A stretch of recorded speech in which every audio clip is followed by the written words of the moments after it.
Samantala sa iba pang mga balita, senior high school curriculum, irireforma, kolehiyo, paiiklin daw sa Senado.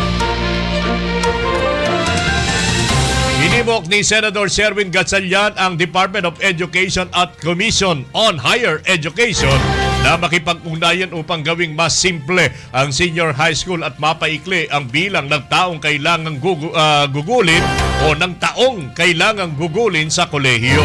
Sinabi ni Gatchalian na noong mga deliberasyon sa Enhanced Basic Education Act of 2013 o ang K-12 law sa Senado, ipinangako na ang dagdag na taon sa high school ay magdudulot ng mas kaunting taon sa kolehiyo pero hindi ito naisakatuparan. Pinuna naman ng Year 2 report ng Second Congressional Commission on Education o EDCOM-2 ang mababang proficiency level sa mga mag-aaral sa senior high school batay sa Below Proficient National Achievement Test scored para po sa grade 12 noong 2022. Dagdag pa ni Gatchalian, kinakailangan pang magpatupad ng bridging programs ang mga higher education institution dahil hindi pa handa ang mga senior high school graduates sa kolehiyo.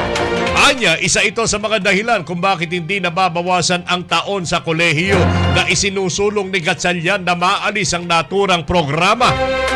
Ipinapangako ng buong sistema na kapag ipinatupad natin ang K-12, iiksi ang kolehiyo upang hindi madagdagan ng 2 taon ang kabuuan ng panahong inilaan para sa pag-aaral.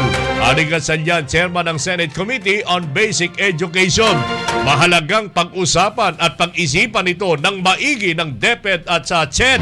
Pagsikapan nating mapababa ang bilang ng taon sa kolehiyo upang makapagtapos na agad ang mga mag-aaral at makapagtrabaho na sila agad. Dagdag na pahayag ni Gatchalian.